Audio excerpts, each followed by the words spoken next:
going to have to sell the cattle ranch. How much? $200,000.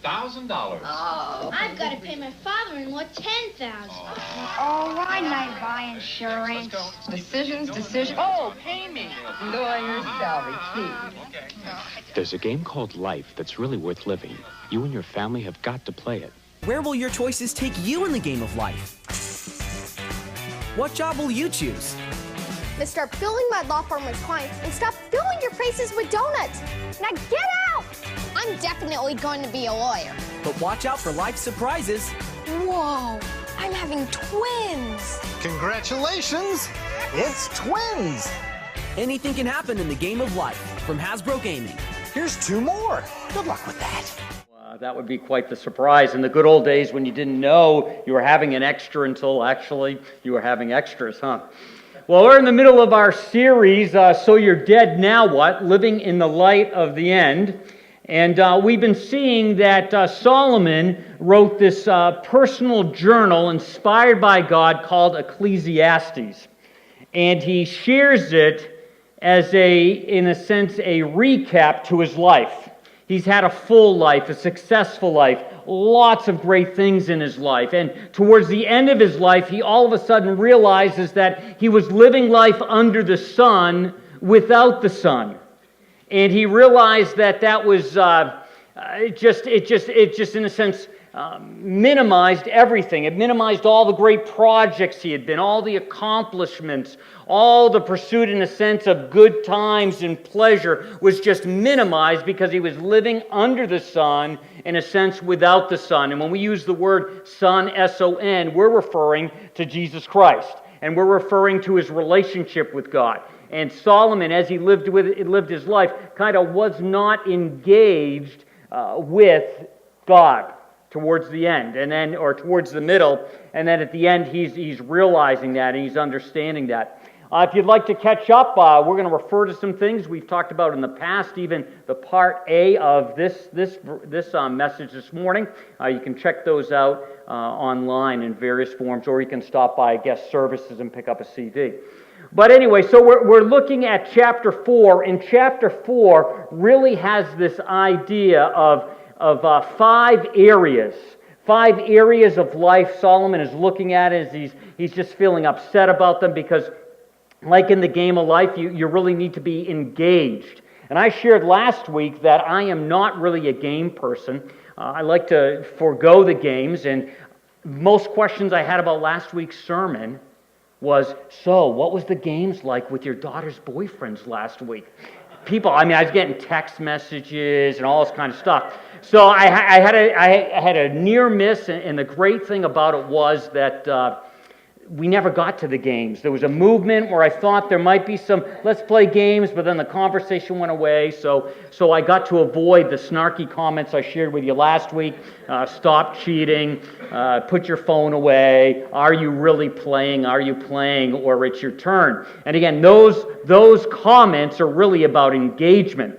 And so as we look at chapter 4, we're trying to apply it today. So we're looking at these 5 scenarios, and we're only going to be looking at 3 this week, but we're looking at 3 scenarios from last week that we didn't cover with this idea it's your game of life, my game of life, and it's always our turn. It's your turn. So what you and I do with it is just so important. I've seen this quoted at various different ways, different people it's attributed to, but you've probably seen this. Life is 10% what happens to us and 90% how we respond to it. And really, as we look at these 5 areas, and these 3 today, we're going to see it's more about our response. These pieces of life that can be represented maybe with a game, it's just happening. They're going to happen out there, and it's how we respond to them, not that we're going to be able to avoid them. So as we think about this, the game of life, it is your turn, this under the sun, with the sun, engagement, all those ideas. Last week we thought about what Jesus says about this idea when he says, what I'm trying to do here is to get you to relax, not to be so preoccupied with getting so you can't respond to God's giving. People who don't know God and the way He works fuss over these things. And last week we took some time and unpacked this verse. But again, this idea is that it's our game and it's your turn and what we do with it. And Solomon doesn't want us to get to the end of our life with regrets. And obviously Jesus doesn't want us to get to the end of our life with regrets. He wants us to live in light of the end. So last week we talked about, what were the two games? Life, Sorry, and Jenga. And this week we'll be talking about another game, and let's see if you can figure this one out. New Monopoly Millionaire, the first to 1 million wins. I wanna be a millionaire, so very bad. So bad. Buy all of the things I never had. A different city every night. I swear, we're meant to be bad. Now, someone sent me, a great theologian in our midst, a great hunter, sent me this when he knew I would be talking or touching on Monopoly a little bit. This is what he sent me. This is his feelings about Monopoly. This is what he says. He says, when you're finally convinced your family to play a game and they break out Monopoly. And there's a lot in that message about Monopoly. So some of us have had good experiences, and some of us have had very bad family experiences when it comes to Monopoly. And so, as I was thinking about that, I was thinking about this poor person. I won't mention his name, but I was thinking about this person. I did a little research. This is what pastors do during the week. They look at these things. And I found out there's a hunting Monopoly, I guess they call it. And let me just tell you the description of this. It's pretty amazing. This is it. Buy dream hunting locations, put up cabins and lodges, and charge other players to hunt on your land. Sounds easy enough, but add in a hunting violation, a bad duck call, and a long haul in a tree stand, and it's a little more difficult and a lot more fun. Choose your token in advance to go hunting. Who knows? You may soon be hunting in Big Sky country, or you may be put out of the game for eating too much crock pot possum. Whatever happens, the hunt is on, and you might become the ultimate hunter. So, Jason, did I just say his name? Gauss? There's a lot of Jasons here. If you want, I can forward this on to you. But the problem with Monopoly, it's fun, and you say you're reading too much into it, Dave. But the problem with Monopoly is this idea of contentment. It's a game where it's about more. And if you're like me, when I do have to play this game, I love to be in that position where everybody else is so poor and they land on my place that I have to lend them money to pay me. And it just keeps going on and on and on. And again, there's different forms of Monopoly. There's hunting Monopoly. There's all kinds of different forms. And just like in life, you and I find ourselves in all kinds of different games of life, different scenarios. And all those different scenarios, in there somewhere intertwined is this idea of contentment and where that fits with us. And this you cannot unsee after you see it, I even found a Monopoly game called ABBA Monopoly game. And if you don't know who ABBA is, the singing group, be thankful about that. But if you do know, I can't imagine playing Monopoly with those four faces. And it's just scary. But anyway, the bottom line with this idea is no matter what kind of Monopoly you're playing, it's easy to get stuck in this rhythm of life where contentment is just outside your grasp. It's just, so whatever game, however you want to define it, it's still kind of the game of life, but however you want to define it, when we get into this Monopoly mindset, it's just never enough. So we're going to, again, look at Ecclesiastes. We're starting in verse 7. That's page 463 in that Bible you'll find around you. Also, you can use your a Bible app like a YouVersion. Most of the verses should be up on the screen if you want to follow along that way. And if you don't happen to have your own paper copy of a Bible and want one, please feel free to take that one in the rack as a gift from Seneca Community Church. We think it's important that you have access to God's Word on your own. So please take that. So back to this idea about monopoly and the problem of monopoly. Beginning in verse 7, we read this. Again, I saw something meaningless under the sun. There was a man all alone. He had neither son nor brother. There was no end to his toil. Yet his eyes were not content with his wealth. For who am I toiling, he asked, and why am I depriving myself of enjoyment? This too is meaningless, a miserable business. And it's one thing to play Monopoly around the table at home and have some fun with it. It's quite another thing when Monopoly is actually our lives. When contentment is just always out of hand's reach. And this individual by himself, he's toiling, and it seems like he's successful, and he seems to be getting more and more and more, but he's not content with what he has. And Solomon says this is meaningless. And Solomon, again, lived this. He had everything. And he realized all the hard work, all my work and just going after and going after and going after it and more and more and more, never being satisfied, becomes meaningless. And earlier on when we talked about this idea of meaningless or vanity and those kinds of things, we talked about it being almost like a vapor, like a cloud, and it's something you can't, you see and it looks like it's firm, but if you lean on it, there's nothing there. And so this idea of meaningless is I see this man, he's just building more, and when he goes to lean on it and find his satisfaction, he leans into it and finds it won't support the weight of his life. Contentment obviously can be financial, contentment can be relational, it can be personal with our capacity, who we are, we're not content. There's so many layers to this, but this idea of chasing after something and never being satisfied, that doesn't mean we become complacent, doesn't mean we become lazy, but not being satisfied, not finding contentment and peace is meaningless, because whatever those themes are in our life, whatever kind of Monopoly we're playing, even if we're playing ABBA Monopoly, we're going to find that it will not support the weight of our lives.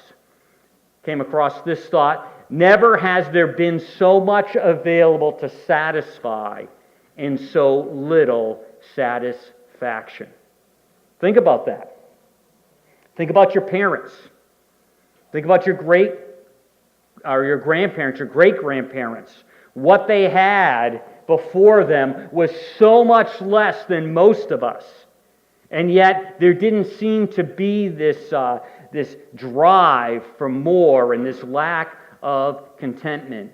I shared at one of the groups that I'm a part of this week that there was a time where my dad talked about Christmas, and maybe I even said this last week, and they didn't have anything. It was the blood orange in the toe of the stocking that was like, wow, we got blood orange, and all of that, and they didn't realize they didn't have it much. Their neighbors didn't have it. It just wasn't on the radar, and they were satisfied and happy. And that's not to make us feel bad that we have a lot at our disposal. It's to make us go, wow, you have a lot at your disposal, and we still don't seem to be able to wrap our hearts around a spirit of contentment. In Luke, Jesus is telling the story. He tells a story about this farmer who just had so much prosperity, and it's just so much grain left over, and because he has so much grain, he tears his old barns down, builds bigger barns to store it all, and let's see here.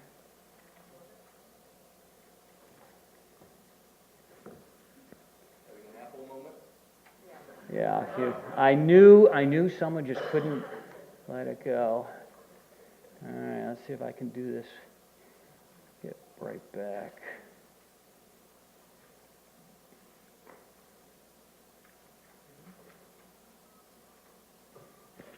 Yep, all right, good.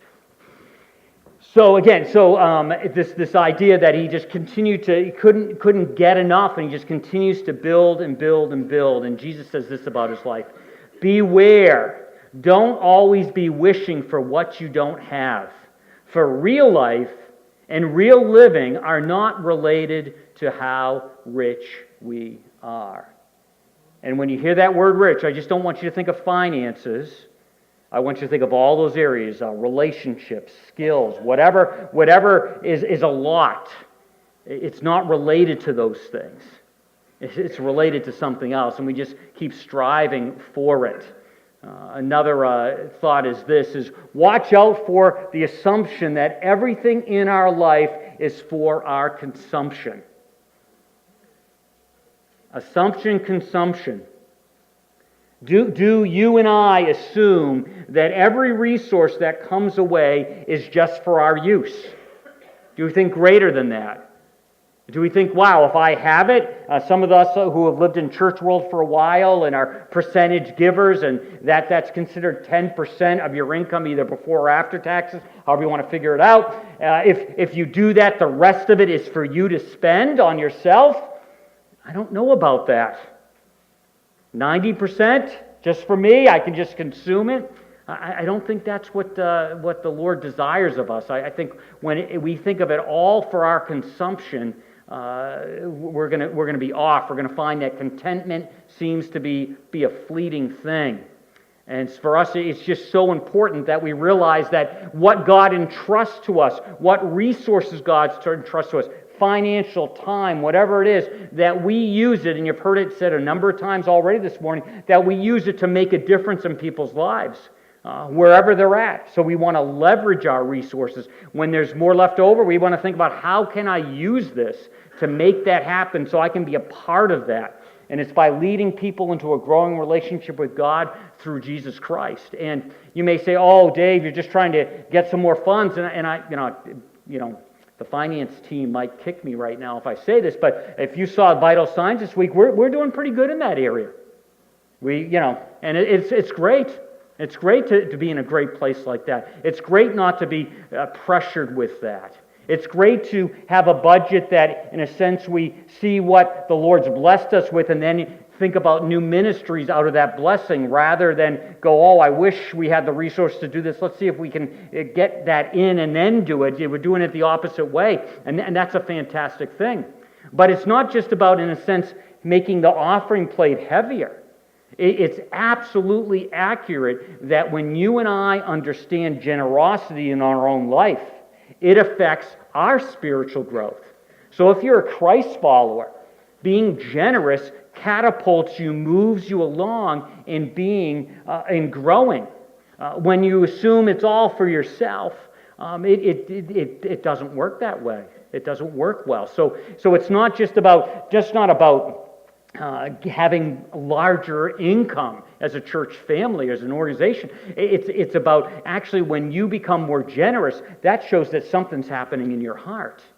And if we go back again, our purpose is to help people grow relationally with God through Jesus Christ. And a part of that growth includes the way you use your time, the way you use everything, and the way you use your finances. So it's more about a spiritual growth on the individual person than just paying light bills, if you will. So this idea of monopoly, this idea of this problem of contentment, Solomon saw it, and he said when people get just filled with that, it actually ends up taking away from life, and it becomes meaningless. And as Solomon looked at his own life in the twilight years, it grieved him that he had gotten caught up with that, and he had basically been playing Monopoly for a good portion of his life, and contentment was always escaping him.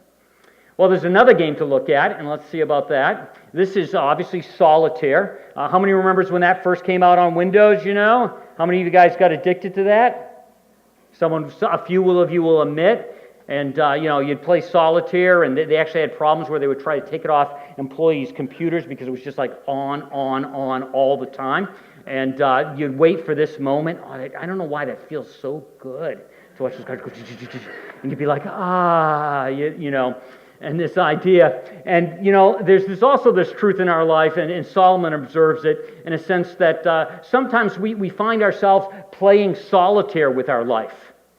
And it goes beyond wiring. Some of us are extroverts, some of us are introverts. Even an extrovert, even though they can be kind of outgoing or seem to perceive that, still can play life like a solitaire person. But the problem with that, obviously, is being alone. And Solomon sees this, and he says, what a shame What a shame when you get stuck playing the game of solitaire. And if you're in faith, if you've placed your trust in Christ, if you said yes to Him, being a Christ follower is not to be a solo sport. It's not that you're a spiritual orphan. You're supposed to be in the game together. And some of us just find ourselves playing solitaire on the meaningful things. This is what Solomon writes. He says, "Two are better than one because they have a good return for their labor. If either of them falls down, one can help the other up. But pity anyone who falls and has no one to help them up. Also, if two lie down together, they will keep warm. But how can one keep warm alone? Though one may be overpowered, two can defend themselves. A cord of 3 strands is not quickly broken." The idea here is, do we play solitaire? Do we let people into our lives? Do we move into other people's lives? Maybe there's been some times where we've been crushed or we've been hurt or we've had a bad situation. Maybe it's a bad friendship, a bad church experience, a bad small group, community group experience, whatever it is. And so we kind of start playing solitaire to protect ourselves, to defend ourselves. But Solomon looks at it and goes, what a shame to be on planet Earth and to just play solitaire and to be alone. You see, we've said this before, we are the most connected, disconnected generation that's ever lived on the planet. All the social media, we're connected. You know things that are happening. Somebody comes in and shares to me something. I go, yeah, I know that. I saw that on Facebook last night. They were like almost surprised about that. Again, we're very connected, but we're disconnected. It actually can be an illusion that we're connected by all this social media. And I think it's a great tool, and I like it, and all that stuff. But when we lean into it too much, we find that we're connected, but we're disconnected. And then when something really moves into our life, there's no network, there's no support system, there's no one around us. And then there are people in our lives. Sometimes I've had people, I go, I'll say to them, well, I couldn't read your mind. I didn't know you were going through this. I'm up at the hospital. I'm over here. This happened. I go, how would I know that?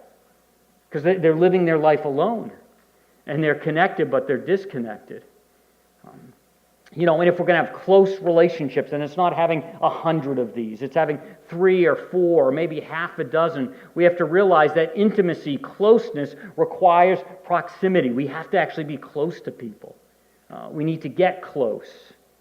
And Solomon, as he looks at life and looks at living under the sun, says, wow, how meaningless to be so isolated, so to yourself, that all you do is play solitaire. It's a shame. You miss this idea of synergy. And I may not get this technically right, but the idea that, sometimes we think 1 + 1 = 2, but in relationships, in situations, 1 + 1 = 3. For some reason, you put 2 people together and they're pulling in the same direction, and there's more power. So this idea that when we're separate, there's less of that power. You add another person to the equation, and the strength just doesn't double. It grows more than that. I'm sure there's some fancy, physics formula for that, but I didn't get that. So also, obviously, there's this idea of support. You actually have support. Who are the 2 or 3 people that you would call that would actually support you? Do you have someone that you could call at 2 a.m. and they would get up and get to your house, get to where you are as soon as possible? Those kinds of relationships don't happen over a week. They don't happen over a month. Those kinds of relationships take time. And if we live a solitaire life, or we play a game of solitaire, we're going to find that when we need support, it isn't there. And that's why we emphasize community groups in our church. You come on a Sunday, you drink coffee with someone, you talk about the weather, you talk about this and that, but most of the time those conversations don't go really that deep. And we want you to have those kinds of relationships and have that support built into your life. There's also the idea of relief. you're carrying heaviness in your life. You're carrying the weight of something, and it's just heavy. And you have somebody else who's close, someone who you can trust, and they can help carry that with you. Doesn't happen when you live a solitary life. Also, the idea of sanctuary. Sometimes when I'm doing premarital, well, no, every time I do premarital counseling, and I talk about the marital relationship and having that person in your life, I say what is so fantastic for me, and I think it can be for you, is when you find that relationship sanctuary. You find it safe. You can let your hair down. You can be who you are. That doesn't mean you're sloppy. It doesn't mean you're mean and inconsiderate, but it means you're not on. For some of us in customer service kinds of jobs, you can be feeling horrible physically, spiritually, emotionally, whatever, and when you're dealing with that customer, that service industry, you have to be on. It's not that you're being disingenuous. You just have to be, hi, welcome to, whatever. And to be in a place where you have someone that you can, and you don't have to be on, is such a gift. That doesn't happen when you live, or when I live, a solitary life. There's also this idea, as I was thinking about this, is we need to, as we're thinking about this and we're thinking about ourselves, and sometimes we think, wow, people need to come alongside to me. Do we make overtures to them? Occasionally I'll have somebody that connects and they're here, and you try to reach out to them, hey, let's grab coffee, let's do this, and they just never can pull it together to have that kind of a connection. And then later on they say, nobody cares for me. And I go, wait a minute. If people keep asking to connect with you and you say, no, can't do it, eventually they stop asking. And that might be a little bit more on you than them. So, but as you think about this, I think also there should be this heart is that we look for the lonely person. We have eyes for them. When we go into the commons, and boy, this will be kind of a test today, and you see someone standing by themselves for a few minutes, and you're having a great time with your friend who you connect with all week long.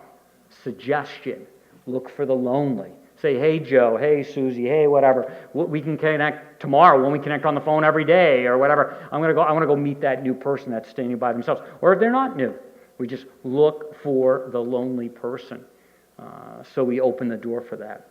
I like what Rick Warren says. He says, when you run alone, you run fast. But when you run together, you run far. When you run alone, you run fast. But when you run together, you run far. And probably you can think of some stories where in your own personal life you had something cooking in your life and it was just you and you ran fast.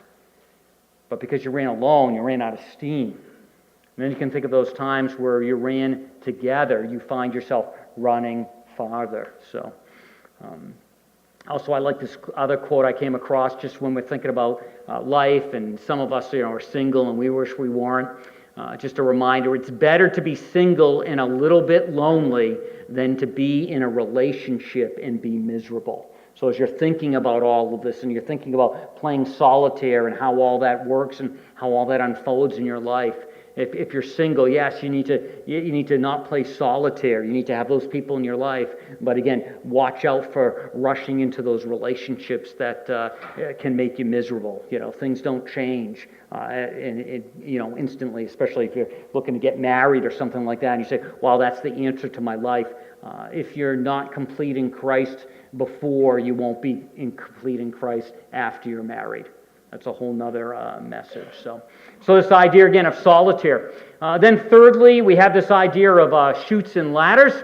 And I had to remind myself of this. So on YouTube you can find anything. So I found a little video that tells us how to play. Chutes and ladders, how to play.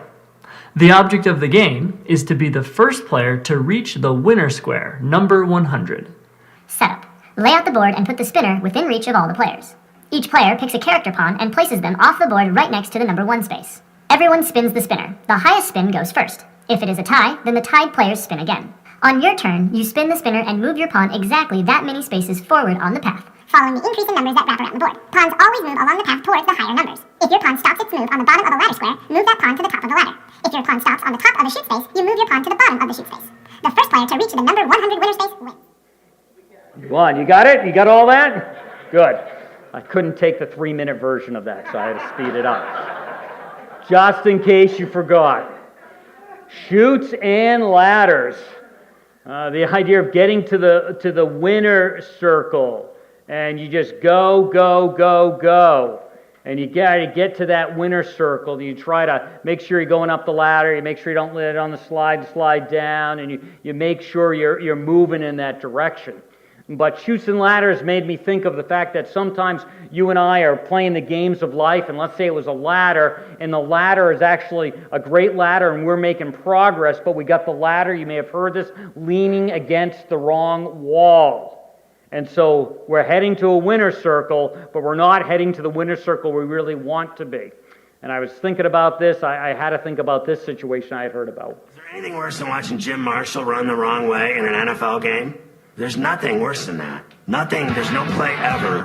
You can't even find a play more humiliating than that play. Stops, throws, completes it to Kilmer up at the 30-yard line. Kilmer driving for the first down, loses the football.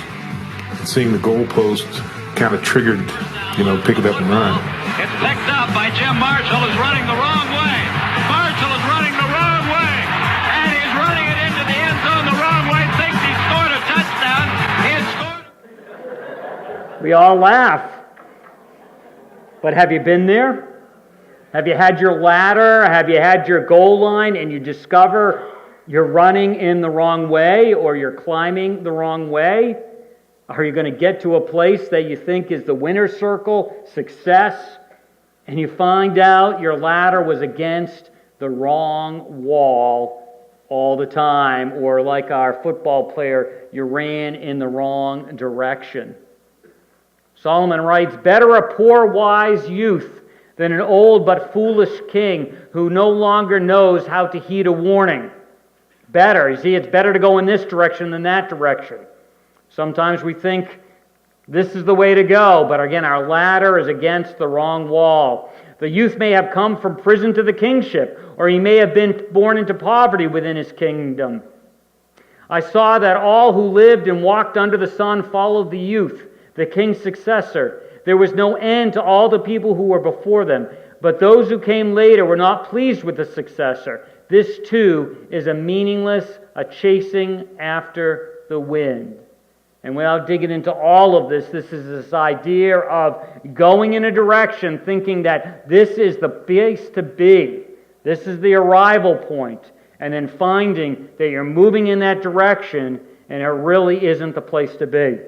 Said another way, if your ladder is leaning against the wrong wall, every step you take gets you closer to a place you don't want to be. Do we slow down to think about where our ladder is leaning? Or are we just so fast-paced? We're going for the winner's circle. It's out there. We're going for the touchdown. We're going for the end zone, and we're going, and we haven't even stopped to see that we're running in the wrong direction. We're actually running to a place we don't want to be. Solomon lived that. He realizes, I ran in a direction to a place I didn't want to be. And the only way to figure that out is to slow down. Renew our minds. Romans 12:1. Renew our minds and ask ourselves, is our ladder? It's better to have a mid-course correction than to be so in a direction that we feel we can't change direction. And get to the place when we arrive there, we go, what am I doing here? How did I get here? And we realize our ladder was against the wrong wall. Jesus says this about leaning against the right wall, I'd say. He says this in Matthew 6. He says, steep your life in God reality, God initiative, God provision. Don't worry about missing out. Sometimes, honestly, the reason I don't lean in to a God reality, to a God initiative, to God's provision is because I'm afraid of missing out. And then I realize I really missed out. You'll find all your everyday human concerns will be met. Give your entire attention to what God is doing right now. And don't get worked up about what may or may not happen tomorrow. God will help you deal with whatever hard things come up when the time comes. You see, that's a ladder. That's a life leaned up against the right wall. And every step gets that individual to the place they really want to be.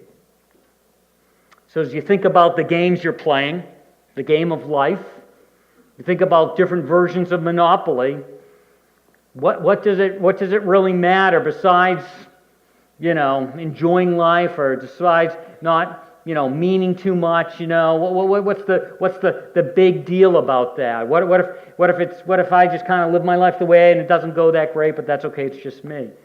There's some big deals with this. You see, every life matters. Every life matters. And where you're traveling matters. And someday it will really, really, really matter to you.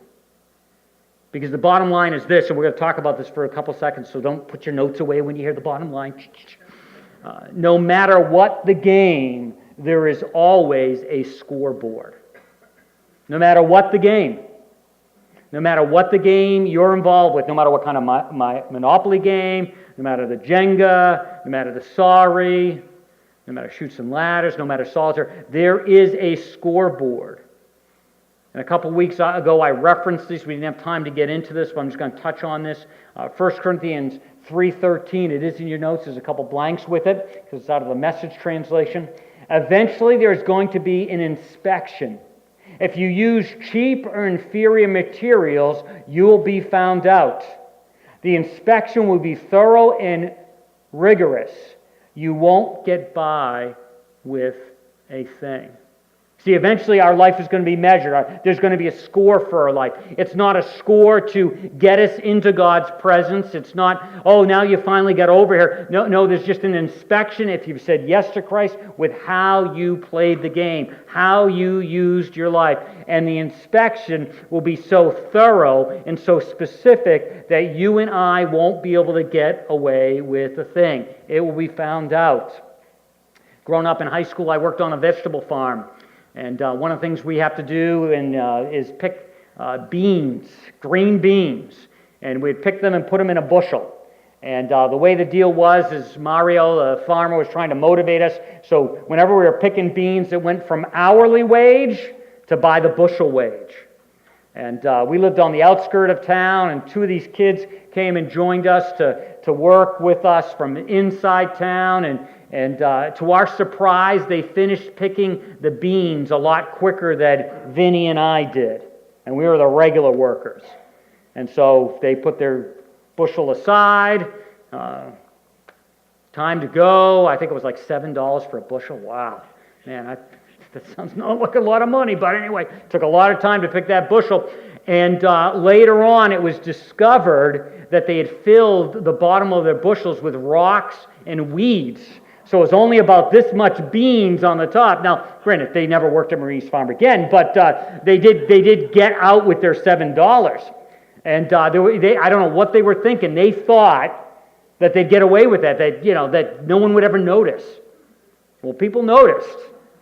Mario noticed. I noticed. We all noticed. Some of us are filling the bushel of our lives, not with beans, but with weeds and rocks. And so far, we've gotten away because we haven't had the inspection yet. And someday, it's going to come out. We won't get by with a thing. And that's to not make you feel guilty, it's to give you a warning. It'd be a better thing to get to the end of the day and find your bushel of beans, mostly beans, and not a lot of rocks and a lot of weeds. Again, that's not going to get you into God's presence or not. But there is this idea that we are rewarded for our faithfulness. Paul again writes this, our work will be shown for what it is, the way we use our life, our toil, because the day will bring it to light. It will be revealed with fire, and the fire will test the quality of each person's work. It's the idea of precious metals and burning off all the dross off it. If what has been built survives, the builder will receive a reward. If it is burnt up, the builder will suffer loss, but yet will be saved. Again, your actions, it's the grace of God that saves you, not your actions. So it's not like if you've said yes to Christ and you play the game and you fill it mostly with rocks and weeds. It's not like you're going to not get into heaven. Even though as one escaping through the flames. And the imagery there is this idea of being near a fire and your clothes smell like the smoke, but you didn't get burned. So you make it, but smell the smoke. It was pretty close. Pretty close. So no matter what the game is, there is always a scoreboard. And so we need to remember that. And Solomon wants us to know that because he knows there was a scoreboard for his life. And he wants to save us from some of the heartache he experienced at his time on that day. Let's pray. Gracious Heavenly Father, we just thank you for the story of Solomon. We thank you for his notes. We thank you for his openness, his candor, the fact he shares these things with us even when it makes him look really not that great. We thank you for that, and I ask that you would help us to be a people that don't have to learn things the hard way. I was reading that this week in another book, and I don't want to be a guy that has to learn it the hard way. I want to be able to hear about it and make a course correction so I don't have to suffer the results of going the same way. And Lord, I pray if there's anyone here who has not said yes to Christ as of yet, they've not placed their trust in you, they've not acknowledged their need for a Savior and forgiveness, and believe that you died for them and rose again. I pray that even in this moment, as we move into celebrating what that all means through communion, that you would really speak to their hearts. And for those of us who have already done that, maybe it's been weeks ago, maybe it's been years ago, I'd ask that you'd help us to really take a look at what we're putting in our bushel basket and how many beans are really in there and how much stuff is just weeds and rocks.